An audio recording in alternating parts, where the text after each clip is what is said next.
Today is Thursday, June 2nd, 2016. This is Tom Dillon, the Lifetime Liberal, and the title of this rant will be "The Fighting Continues in Syria and in Fallujah." Let's talk about Syria first. So, in a small area in northeastern Syria, there's a lot of fighting as the Kurdish forces are heading towards a city called Manjab, Manjab. The significance of this is it is in a direct line from, let's say, supply lines coming through Turkey, heading through Manjab, then heading into East Aleppo, which is the largest city in northern Syria. I believe it's the largest city in Syria. It's even bigger than Damascus. So it's a vital link. All right, and what has been happening is that even though Daesh, ISIL, ISIS has a lot of this territory, the Kurdish forces are heading in that direction, and they are possibly being able to take over the city. That would cause them to control the supply lines and then further cut off all of the ISIS, Daesh people in East Aleppo. And of course, all wars are fought for geography. And all wars, even though they say they're for religion, are really for geography. And when you win something, you don't win it unless you can actually hold it. Now, this is where Trump is so screwed up in the sense that he's saying he can do all these things. And this is why I'm going into this. These things are continuing as his clown brigade continues over here in the United States. And this is where lots of lives are being lost. And even taking away the fighting end of it, just remember last week, over 700 Syrians died in the Mediterranean when their boat capsized. So all of this is intertwined. And it's very hard to take geography in small pockets of areas that do not have a lot of industry, do not have a lot of communication, do not have a lot of infrastructure. And this is the battle that's being waged as we're going over there. And the Kurdish fighters are leading it over there. The United States has sided with them. Of course, Russia is siding with Syria. Turkey would prefer to side not with Syria, but they also don't want to side with the Kurdish forces. Now remember, the Kurdish forces are Kurdistan, if you want to call it that, occupies territory in northeastern Syria, southeastern Turkey, and in the northern portions of Iran and Iraq. They would like nothing better than to have their own territory, their own land, and their own autonomy. Some portions of the Kurds are, let's just say, freedom fighters, and especially want to have their own country out of southeastern Iraq. So the Turks aren't really happy about all that stuff.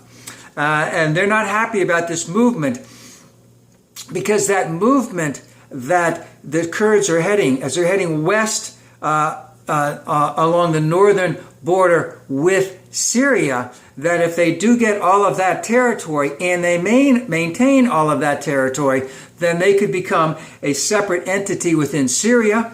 And then, of course, then there would be cause that they could extract land from Turkey possibly and become an independent country. And also because of that the possible, let's just say, freedom fighters in Turkey who are Kurds, those terrorists, let's just call them, would continue that. So Turkey has a big thing in there. So they're not really for Assad, and they're not really for the Kurds, and they're not really happy with the Americans backing the Kurds. So you have a lot of that going on. And again, this is not close to, I mean, this is almost as close to hand-to-hand combat as you can get. And it's going to be slow, it's going to take time, and then the geography must be maintained.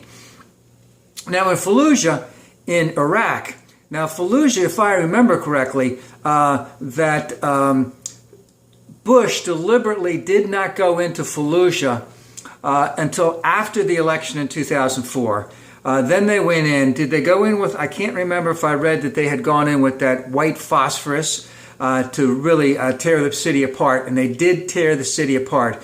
And of course, there was very little coverage of that, because Bush kept all of the reporters as far away as possible. Of course, it wasn't just Bush, it was everyone involved in that.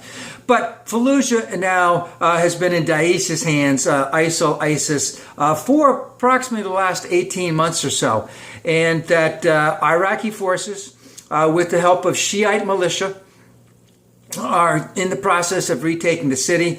They've been creeping up, cutting off supply lines in like about 3 directions. They are not in the city directly. They have started some operations towards the city in the last week or so. Remember, with this blockade of the three areas has been going on for several months. Daesh is not happy about that.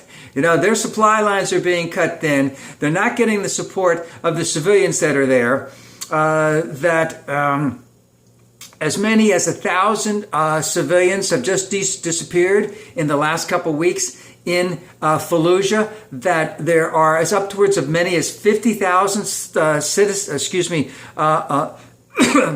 citizens there who are not aligned with Daesh, who are trapped in there.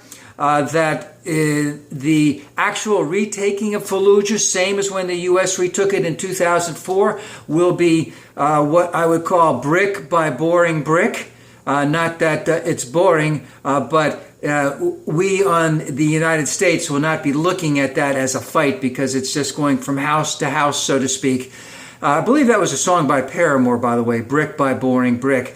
And of course, it would be similar to when the Russian and United States forces went into Berlin, and similar to the fighting that went on in Stalingrad when the Germans invaded Stalingrad in 1942, something like that, brick by boring brick. We don't have the appetite for that. We don't want to see this hand-to-hand combat, etc. But that's what's going on. So you have 1,000 civilians disappeared in Fallujah just last week.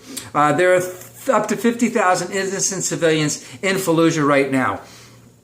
You know, there are men disappearing. There are young men that are being conscripted into fighting for Daesh, meaning that we're going to kill your parents, we're going to kill everyone else unless you fight for us. And also that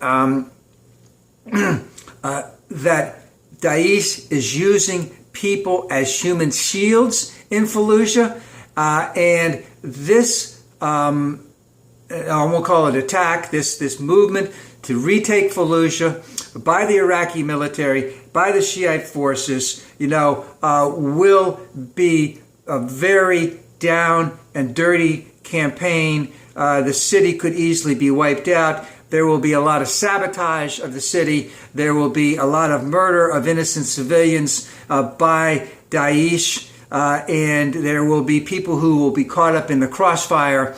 And again, once it is taken, then they must maintain the geography from then on out. And of course, that's been a problem in Iraq, is maintaining the geography. How many Iraqi troops will have to be maintained there to prevent Daesh from coming back in?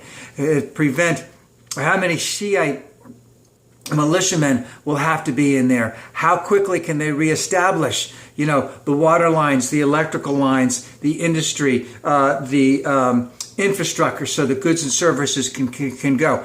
These will all take long times. And the reason why I'm bringing it up today is we're heading into the convention. We won't be hearing much about what's really going on in northern Syria and what's going on in Fallujah. But there is death going to be right and left in these small pocket areas.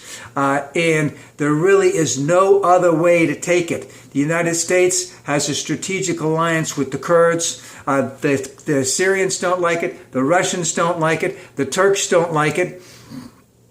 The Iraqis have their Shiite militiamen and the Iraqi army, who don't always get along, going into Fallujah, where there are up to 50,000 innocent civilians. So this could be a real bloodbath as time goes on. And it's also indicative of the fact that things will not be be changing there very quickly, because once they have it, they have to hold it. And remember, there's a lot more going on in the Middle East. There's a lot going on in Yemen. There's a lot going on in Saudi Arabia. There's a lot going on in Iran and Iraq. Pakistan's got a lot of problems. So all this stuff is going on all the time, but we're not hearing very much of it over here in the United States. We're only going to be smothered with the convention, but real lives are being lost. Real tragedies are happening. The United States is making a sincere effort to move things along, but it's going to be a very, very tough slog.